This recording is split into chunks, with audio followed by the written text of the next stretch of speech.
how are these women all linked together? So some of them are linked much closer than one another, but part of what I liked about the book is that there were some peripheral characters that didn't necessarily know all of them. They might have known one of them. There's one story told from a coworker of Isabella's who you never really know. She may have met Isabella's friends, but she's not part of the group. And I liked that, I think, because it sort of showed there was still something universal happening with all of them, even though they weren't all part of the same tight-knit group of friends. And then there are some other ones that they've gone to college with, but they've moved on, and they're not quite as close as they were. So the three characters are Isabella and Lauren and Mary are the three main ones, the ones that pop up the most.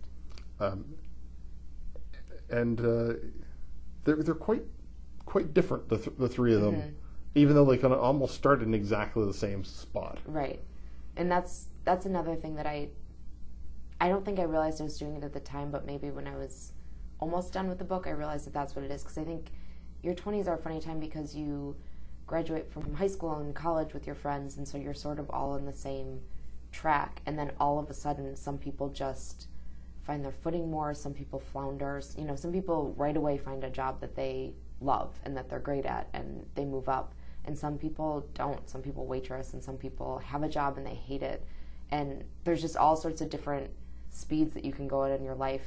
For me, that was an interesting part of their friendship, and that they stay so close even though the three of them have pretty different paths, I think. Because Isabel, Lauren, and Abby end up in very different places.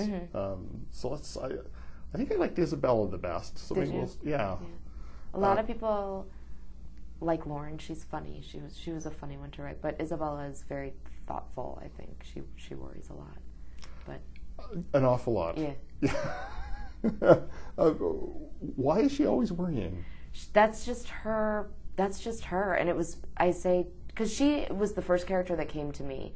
Lauren and Mary came right after, but I always sort of felt like this was Isabella's book. And obviously I like her very much, but I think anything could be happening in her life and she'd still be anxious about it. That's just her personality. So that was part of it. Things could be going great, things could be going not so great, and she still would be worried that something's going to go wrong or that she's making the wrong choice. She doubts herself a lot, but I think she's kind of endearing. So. And Lauren?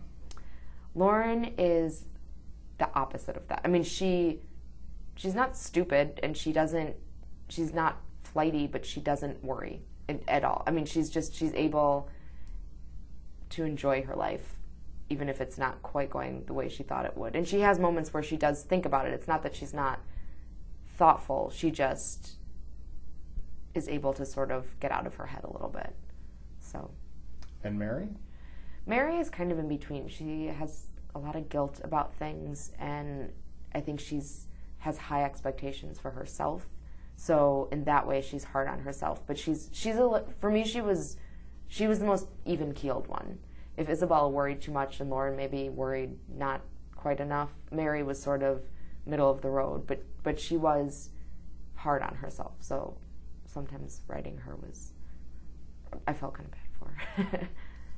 What holds their friendship together, those three women? That is a very good question. I'm not sure they know. I'm not sure I know. I think there's some people that you just stay really close to that are so important in your lives. I mean, they watch out for each other, definitely, and they have their moments of snipping at each other or going through different things, but I think those three are very, very close and will always be.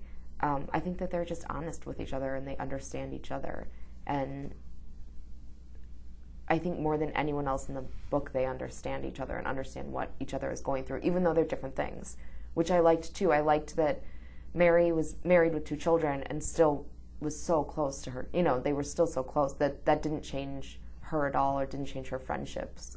But I don't know. I mean, it's like asking what makes a marriage work. I don't know. I mean, they are really great friends. I don't know that you can say why or how it happens, but some people just click.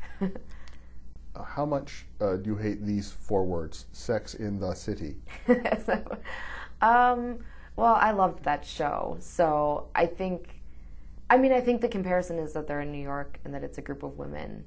I think other than that, I don't know how much it has in common really, but there is sort of that idea of being a young woman in New York and the experience that happens there. And so, I mean, that way I can see the similarities. At this point, there's nothing really I can do about the comparisons people make or what they're going to call it or, you know, talk about it. So I just hope when people read it, they take away from it what I wanted them to. And so other than that, I'm trying to just be very calm about the whole thing. So, I mean, you know, I see why that comparison comes. I don't, you know, I also am much closer to it, so it's harder for me to understand when people make those connections, but people will say what they will. The book is Girls in White Dresses. I've been speaking with the author Jennifer Close, and Girls in White Dresses, published by Doubleday Canada.